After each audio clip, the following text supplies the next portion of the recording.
A paz do Senhor, irmãs. Desculpa a demora, nós vamos começar a estudar a lição do segundo trimestre, que é os dons espirituais e ministérios, servindo a Deus e aos homens com poder extraordinário. Essa daí é a nossa lição do segundo trimestre de 2021. A primeira lição que nós vamos estudar é "E deu dons aos homens". Então, nossa lição hoje nós vamos estudar exatamente sobre os dons que Deus deu aos homens. Que tá o textuário nosso, ele começa dizendo que está em Efésios, capítulo 4 e o 8, versículo 8, pelo que diz, subindo ao alto, levou cativo o cativeiro e deu dons aos homens. Verdade prática. Os dons são dádivas divinas para a igreja cumprir sua missão até que o noivo venha buscá-la.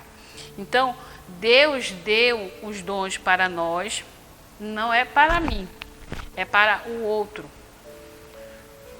Então, é o que nós vamos estudar nessa lição. A nossa leitura em classe está em Romanos, capítulo 12, do 3 ao 8, e 1 Coríntios, do 12, o 4 ao 7. As irmãs leiam em casa, porque é um pouco longo. E aí, nossa introdução, ela está dizendo assim: a Bíblia, de estudo pentecostal, define dons como manifestação de sobrenaturais concedida da parte do Espírito Santo e que operam através dos crentes para o seu bem comum. Neste trimestre, analisaremos os dons de Deus dispensados à igreja para que, com graça e poder, ele proclame o Evangelho de Jesus Cristo a toda a criatura, além de auxiliar no corpo de Cristo no exercício da grande comissão dos dons divinos, subsidiam os santos para que chegue à unidade da fé. O que ele está dizendo aqui? Comentarista. Os dons de Deus é uma graça divina que Deus dá para cada um dos seus servos, dos seus filhos. Qual é a finalidade de tudo isso? Nós anunciarmos o Evangelho. Nós saímos anunciando que Cristo vem, que Ele salva, que Ele cura, que Ele batiza com o Espírito Santo, que um dia Ele virá. Essa é uma das finalidades, os objetivos dos dons do Espírito Santo. Aqui no primeiro tópico está falando dos dons, os dons na Bíblia.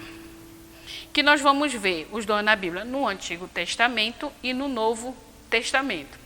Qual é a diferença? No Novo Testamento, Deus ele falava diretamente com um servo seu, que o mesmo ensinava aos outros.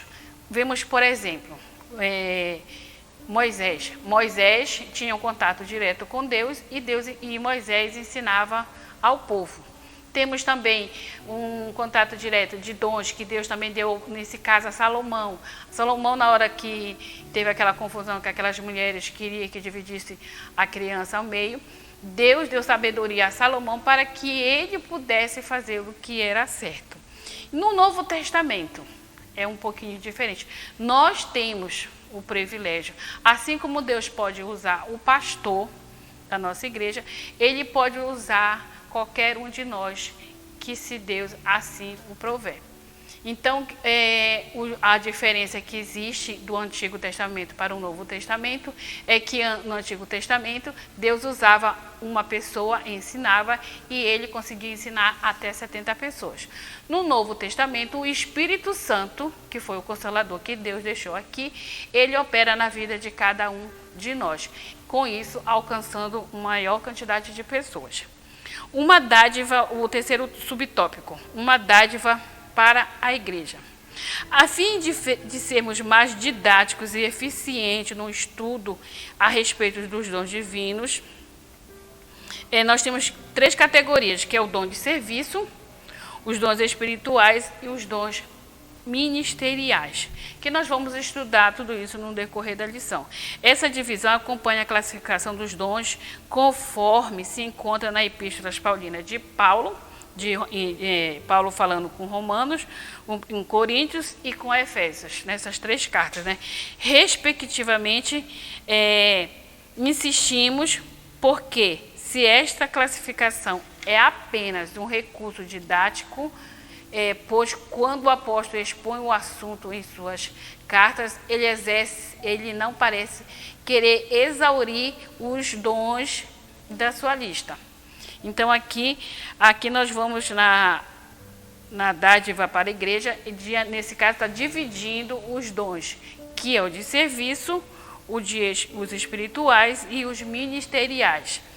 Que aí no segundo tópico, que fala dos dons de serviços e espirituais. Aí nesse caso nós já vamos estudar separadamente. Os dons relacionados ao serviço cristão. Em Romanos 12, o apóstolo Paulo, ele admoesta a igreja, lembrando que o membro do corpo de Cristo não pode se achar autossuficiente. Nesse caso, o de serviço. Todas as igrejas, ela tem o serviço social. Eu sozinha não posso achar, não, eu consigo fazer tudo sozinha. Não, eu dependo de uma outra pessoa, eu dependo de um outro irmão, para que esse serviço seja desenvolvido. Por quê? Porque tem pessoas que talvez eu não conheça, que um outro irmão conheça, que esteja precisando. Então, o dom do serviço é justamente para isso, para auxiliar, para ajudar dentro da igreja. Não é para mim, é para o outro. Lembrando que todos os dons espirituais, ele não é para benefício próprio, é para benefício do outro. Entendeu? Então, aí o segundo tópico fala, conhecendo os dons espirituais. Conhecemos os dons de serviço, que nesse caso envolve a assistência social, o serviço dentro da igreja, a irmã que vai à igreja, a irmã que ajuda ali o irmão que está precisando de um arroz, de um feijão, precisando de uma oração, precisando de uma roupinha, precisando... Então, toda a igreja ela tem esse serviço de assistência social. E quem trabalha nessa área tem que fazer com excelência. Tem que fazer com qualidade, porque aí Deus vai recompensar cada um deles. E aí nós vamos estudar os dons espirituais. Que acerca dos dons espirituais, não quero, irmãos, que sejais ignorantes. Os dons listados em Coríntios 12 são palavras de sabedoria, são ciências, fé, cura, operação de maravilhas, profecia, discernimento do Espírito, variedade de línguas e interpretação de línguas.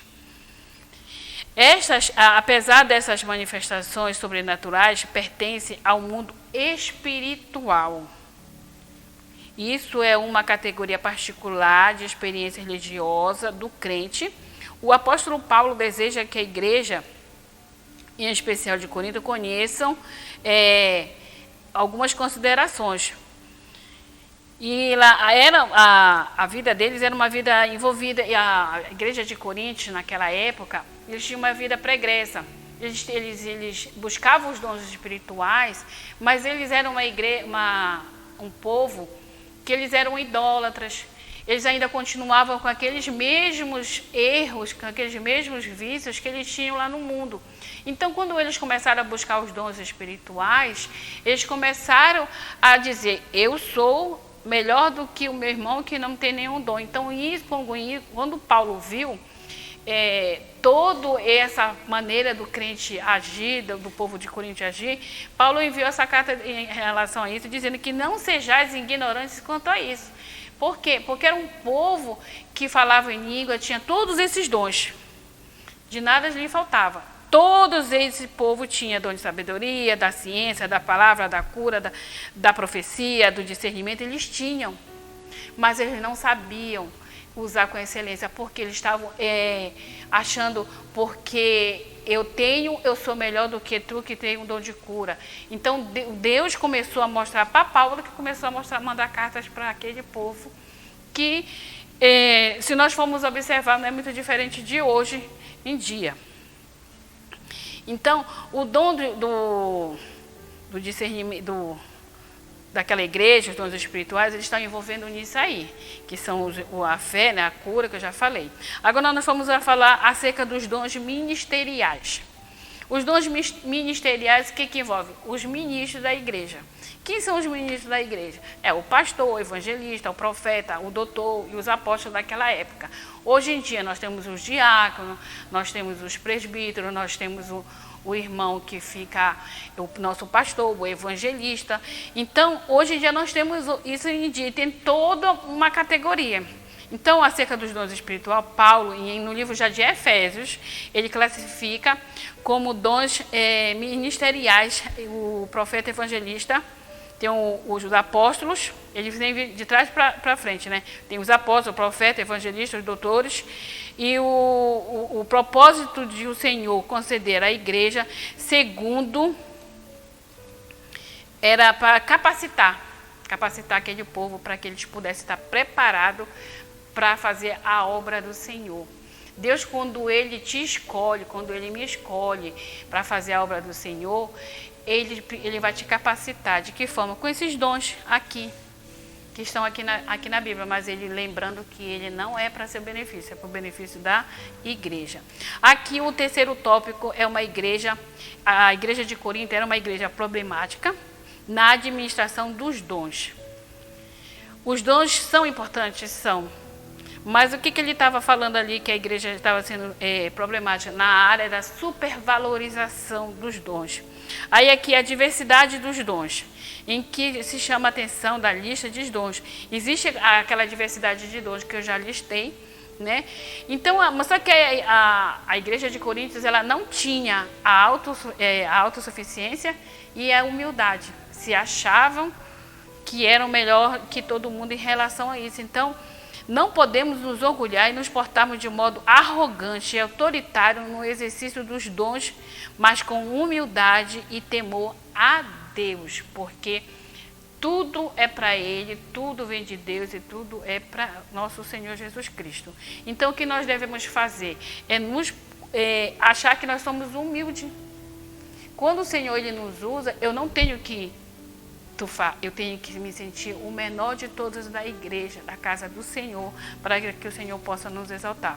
Então, aqui fica um resumo da primeira aula, da primeira lição, né? A conclusão fala: o estudo dos dons de Deus aos homens é amplo e nos apresenta recursos nos quais devemos servir ao Senhor e à sua igreja. Que os irmãos fiquem com essa lição. Eu espero que tenham aprendido alguma coisa, porque foi muito bom estudar essa lição. Aprendi muito com essa lição, coisas que eu não sabia e hoje eu estou sabendo. Fiquem com Deus. Agora nós vamos estudar, vamos para a segunda lição, para que Deus possa nos guardar e nos proteger. Fique com Deus em nome de Jesus. Amém.